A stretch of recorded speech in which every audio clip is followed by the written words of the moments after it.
Hello everyone, welcome to class 11 physics classes.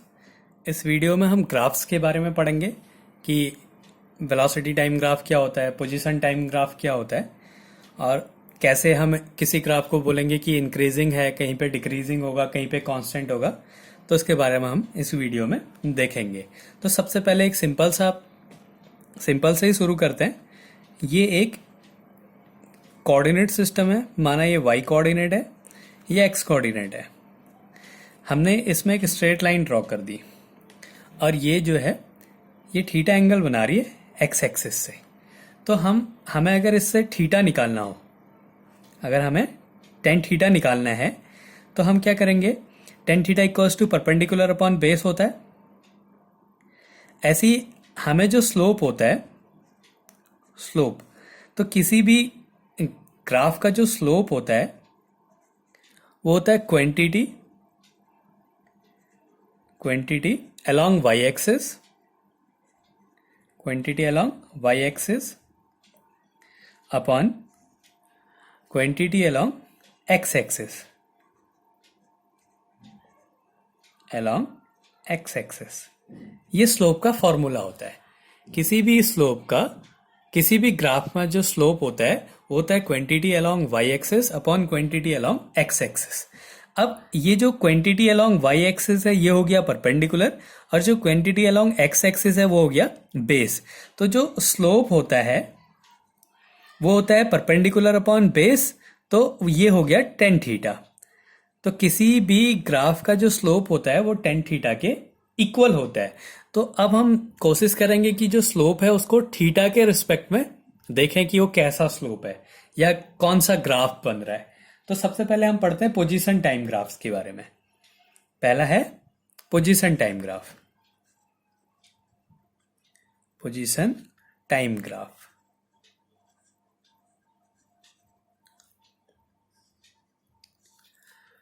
Position time graph. Position time graph में एक side position होगी और एक साइड टाइम होगी। तो अब मैं इसमें एक कंडीशन लेता हूं।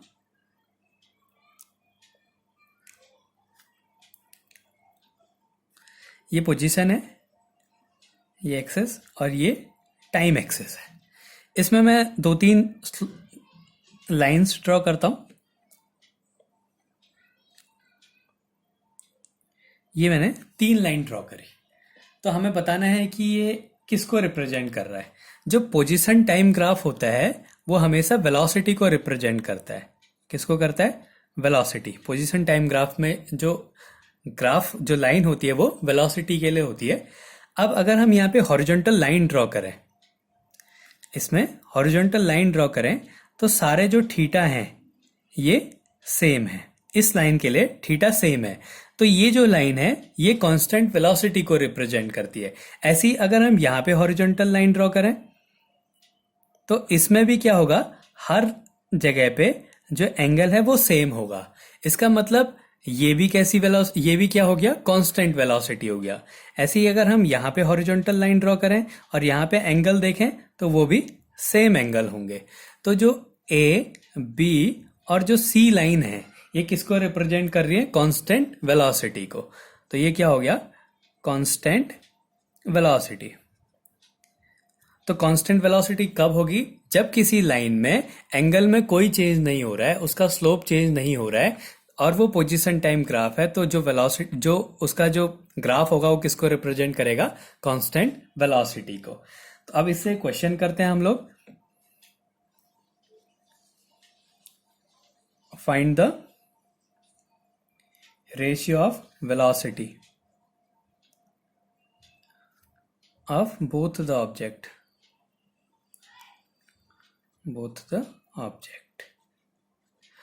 तो एक ग्राफ दिया हुआ है हमें। ये पोजीशन है, ये टाइम एक्सेस है। इसमें दो ऑब्जेक्ट के लिए ये ग्राफ बना है। ये एक ऑब्जेक्ट ए है, ये ऑब्जेक्ट बी है। जो ए है वो टाइम एक्सेस से 30 डिग्री एंगल बना रहा है और जो बी है वो 45 डिग्री एंगल बना रहा है। तो हमें ए और बी की वेलोसिटी का रेशियो फाइंड करना है कि इनकी वेलोसिटी का रेशियो क्या होगा। तो हमें पता है कि किसी का जो स्लोप होता है, स्लोप क्या होता है? Quantity along y axis upon quantity along x axis. तो यहाँ पे भी अगर हम स्लोप, अगर हम वेलोसिटी निकाल रहे हैं तो वेलोसिटी क्या हो गया, ये अपॉन ये, परपेंडिकुलर अपॉन बेस, मतलब पोजीशन टाइम ग्राफ में जो स्लोप होता है वो उसकी वेलोसिटी होती है, और स्लोप जो होता है वो टेन थीटा होता है। पोजीशन टाइम ग्राफ में जो स्लोप होता है वो उसकी वेलोसिटी को बताता है, और जो स्लोप इक्वल्स टू क्या होता है, टेन थीटा होता है। Slope equals to tan theta होता है। तो अगर हम यहां पे ए की वेलोसिटी निकालें, वी ए इक्वल्स टू क्या हो गया, टेन थीटा ए का, तो ए कितना एंगल बना रहा है, 30 डिग्री एंगल बना रहा है। तो टेन 30 डिग्री, 30 डिग्री की वैल्यू क्या होती है, 1/√3। तो वी ए की वैल्यू आ गई 1/√3। ऐसे ही अगर हम वी बी निकालें, V B equals to tan, B कितना एंगल बना रहा है, 45 डिग्री, तो ये हो गया 45 डिग्री, तो इसकी वैल्यू हो गई 1। अगर हम रेशियो निकालें, V A upon V B equals to 1/√3/1, तो जो V A ratio V B है वो क्या हो जाएगा, 1/√3। तो ये पहला केस है। अगर एंगल चेंज नहीं हो रहा है, उसका स्लोप चेंज नहीं हो रहा है, तो पोजीशन टाइम ग्राफ जो है वो कांस्टेंट वेलोसिटी को रिप्रेजेंट करता है, और जो स्लोप होता है वो टेन थीटा के इक्वल होता है। ये हो गया पहला केस। अब सेकंड केस क्या है, सेकंड केस क्या है, फिर से एक पोजीशन टाइम ग्राफ है, ये पोजीशन है, ये टाइम है, तो ये पोजीशन टाइम ग्राफ है, ये ऐसे हो रहा है, ऐसा ग्राफ है ये। तो अब हमने बताना है ये इसके दो पोजीशन है, दो पॉइंट लिए हमने, एक पॉइंट लिया 1 और एक पॉइंट लिया यहाँ पे 1 2। हमें बताना है ये कहाँ पे वेलोसिटी ज़्यादा होगी, कौन से पॉइंट पे इसकी वेलोसिटी ज़्यादा होगी। तो देखो क्या करना है, हमने हॉरिजॉन्टल ड्रॉ करना है और इससे एक टेंजेंट ड्रॉ करना है। ये हो गया इसका टेंजेंट इस पॉइंट पे, और ये हो गया इस पॉइंट पे। अब हमने एंगल देखना है, ये मान लिया 1 के लिए θ1 एंगल बना रहा है और ये θ2 एंगल बना रहा है। एक बना रहा है θ1 एंगल, एक बना रहा है θ2 एंगल, ये जो है बन रहा है ऐसे। अब हमें पता है कि जो θ2 है वो बड़ा है θ1 से, तो जो tan θ2 होगा वो भी बड़ा होगा tan θ1 से। अगर 90 से छोटे एंगल है तो जब थीटा इंक्रीज होता है तो tan थीटा की वैल्यू भी इंक्रीज होती है। तो θ2 is greater than θ1, therefore tan θ2 is greater than tan θ1। अब ये कौन सा ग्राफ है, पोजीशन टाइम ग्राफ है, तो इसमें जो tan थीटा होगा वो क्या बताएगा, वेलोसिटी। तो जो 2 की वेलोसिटी है, 2 पॉइंट पे जो वेलोसिटी है वो 1 पॉइंट की वेलोसिटी से ज्यादा होगी। तो जो दूसरे पॉइंट, जो यहाँ पे जो पोजीशन है, यहाँ पे इसकी वेलोसिटी यहाँ से वेलोसिटी से ज्यादा है, मतलब जहां पे स्लोप ज्यादा होगा वहां पे वेलोसिटी ज्यादा होगी।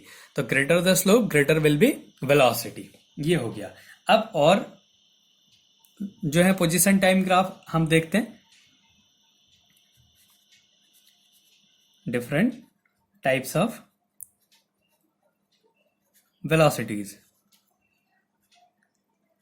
या different types of position time graph. Position time graph जो है वेलोसिटी को बताता है। तो इसमें ये पहला है, ये पोजीशन और ये टाइम। अगर एक स्ट्रेट लाइन हो और एंगल कहीं पे चेंज ना हो रहा हो, ये थीटा एंगल, ये थीटा एंगल, तो ये पहले भी बताती है किसको रिप्रेजेंट करता है, कांस्टेंट वेलोसिटी को या यूनिफॉर्म वेलोसिटी। तो ये ग्राफ किसके लिए हो गया, यूनिफॉर्म वेलोसिटी का, यूनिफॉर्म वेलोसिटी। ये हो गया पहला। अब दूसरा, अगर ये पोजीशन टाइम, अब ये लाइन है, इसमें भी क्या हो रहा है, हर एक पॉइंट पे जो थीटा की वैल्यू है वो सेम है। यहाँ पे भी एंगल थीटा है और यहाँ पे भी एंगल थीटा है। तो ये भी किसको रिप्रेजेंट कर रहा है, यूनिफॉर्म वेलोसिटी को। ये भी ग्राफ किसका है, यूनिफॉर्म वेलोसिटी का। लेकिन यहाँ पे इंक्रीज, यहाँ पे जो है इंक्रीजिंग है, तो ये हो गया पॉजिटिव वेलोसिटी और यहाँ पे हो गई नेगेटिव वेलोसिटी। अब तीसरा ग्राफ है,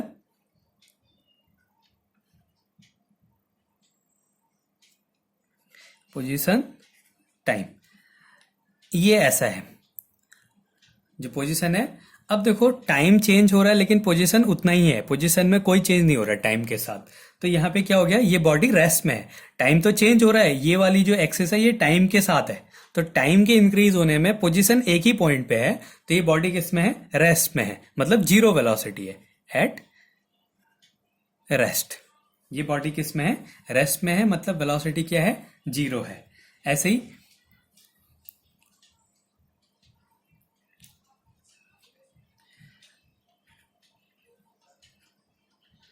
अगर ये हो गई, ऐसा कहीं पे है, तो यहाँ पे एक एंगल बन रहा है, यहाँ पे दूसरा बन रहा है, तो ये θ1 और ये θ2, तो जो है θ2 इज ग्रेटर देन θ1, मतलब जो एंगल है वो इंक्रीज हो रहा है, तो ये इंक्रीजिंग वेलोसिटी को रिप्रेजेंट करेगा, इंक्रीजिंग वेलोसिटी। ये किसको रिप्रेजेंट करेगा, इंक्रीजिंग वेलोसिटी को। अगर कहीं पे स्लोप डिक्रीज हो रहा है, एंगल डिक्रीज हो रहा है, जैसे ये केस ले लेते हैं, ये केस ले लेते हैं, तो यहां पे अगर हम एंगल निकालें तो ये है, और यहां पे अगर एंगल निकालें तो ये है, ये जो एंगल है और ये एंगल है, ये θ1 ये θ2। तो जो थीटा, जब हम आगे को बढ़ रहे हैं टाइम के साथ, तो जो स्लोप है वो डिक्रीज हो रहा है, तो ये किसको रिप्रेजेंट करेगा, डिक्रीजिंग वेलोसिटी को, डिक्रीजिंग वेलोसिटी को रिप्रेजेंट करेगा। तो ये तो थे पोजीशन टाइम ग्राफ। इसके बाद आता है वेलोसिटी टाइम ग्राफ, इसके बाद आएगा velocity time graph. Velocity time graph, तो वेलोसिटी टाइम ग्राफ में क्या होता है, वेलोसिटी टाइम ग्राफ हमेशा एक्सेलरेशन को बताता है, इसको बताता है एक्सेलरेशन को।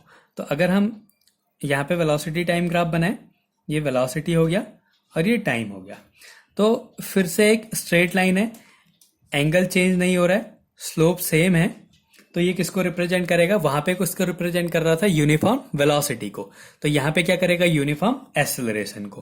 तो ये हो गया यूनिफॉर्म एक्सेलरेशन, ये हो गया यूनिफॉर्म एक्सेलरेशन। ऐसे ही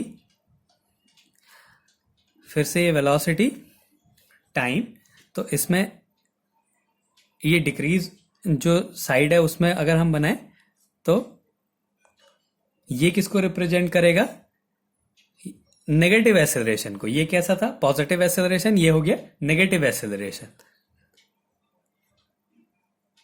नेगेटिव एक्सेलरेशन, इसको हम लोग बोलते हैं रिटार्डेशन,